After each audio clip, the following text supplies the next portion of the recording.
Foi tudo uma coisa caseira mesmo, né? Uma cozinha que fez o seu prato do início ao fim.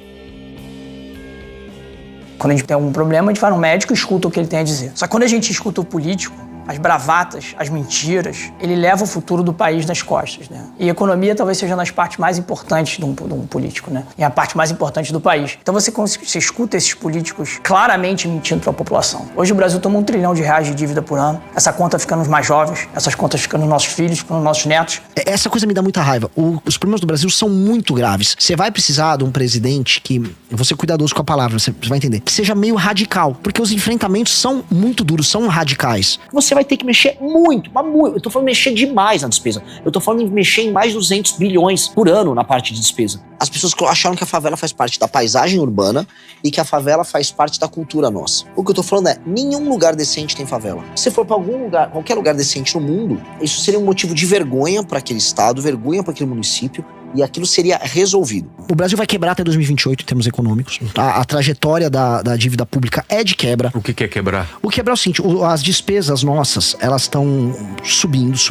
O reajuste dos salários são indexados a salário mínimo, aí todos os anos você vai tendo esses aumentos e tal, a pressão da Previdência continua, vai começar a faltar dinheiro, já o Brasil tá dando calote interno, não tem como pagar essas coisas. O desempenho escolar das crianças é pior. As pessoas são muito mais pobres, o crime organizado vive ali, você tem doenças parasitárias oriundas da falta de saneamento básico. Então, em que sentido a favela é bom? Então, Renan, qual é a sua proposta favela? Ela não existir mais. A gente tem que transformar aquilo em bairro. Tô falando de renúncias fiscais, tô falando de Zona Franca de Manaus, que todo mundo tem medo de falar, pra não perder voto lá. Eu vou falar de tudo isso. Eu vou falar isso de uma maneira honesta, porque os outros são desonestos. Desfavelizar não é só uma questão de tijolo, é uma questão de cabeça. E o Estado tem que atuar junto. O que a gente falou aqui de tirar o crime organizado até entregar uma unidade habitacional com uma pessoa que vai entender como vai lidar com aquele ambiente dela, a gente tá falando de um projeto civilizacional, que é muito ambicioso, que é o que a gente tem que ter. As eleições não podem ser sobre tirar o PT ou não deixar o Bolsonaro votar. Cara, qual o seu projeto para que o Brasil seja um exemplo civilizacional foda pro mundo? Que todo mundo vai falar, pô, eu tenho orgulho de morar aqui. Imagina no Rio de Janeiro, aquela paisagem sem favela, aquela paisagem linda, talvez a paisagem urbana mais bonita do mundo, sem favela. Então um morro lá vai ter uns prédios legais, altamente arborizados, hotéis, a comunidade vivendo com serviço ali. Pô, isso é demais, vamos ter isso. O que nos impede de ter isso? É porque a gente é tacanha, a gente não consegue imaginar, a gente é medroso. Vamos dar um jeito. Vamos fazer acontecer. Vamos ser ambicioso, como muitos brasileiros são nos esportes, na atividade produtiva delas. Vamos ser ambicioso. O poder público brasileiro deixou de ser ambicioso, porque administrar um governo no Brasil significa apenas pagar conta. Vou pagar esse salário aqui para uns caras. E vou rolando. Chega, cara, vamos ser ambicioso. Até porque o mundo tá altamente ambicioso. A China tá ambiciosa. Os Estados Unidos estão tentando ficar ambiciosos novamente pra enfrentar isso. E quem não tá ambicioso? A Europa. Tá velho e morrendo. E a gente, tendo todo mundo pra conquistar, o Brasil não é ambicioso. Dá raiva isso, Igor. Então, a lei e ordem muda os costumes. A gente tem que impor isso em várias regiões, de modo as pessoas criarem a cultura. É a parte de enfrentar os desgastes da pauta impopular, de você fazer reformas estruturantes, de promover um monte de corte que vai gerar um mal-estar, sim, que vai gerar diminuição de popularidade do Renan, diminuição de popularidade minha. Talvez a gente tenha dificuldade de andar na rua durante esse primeiro ano de mandato por causa dos cortes radicais que a gente vai fazer.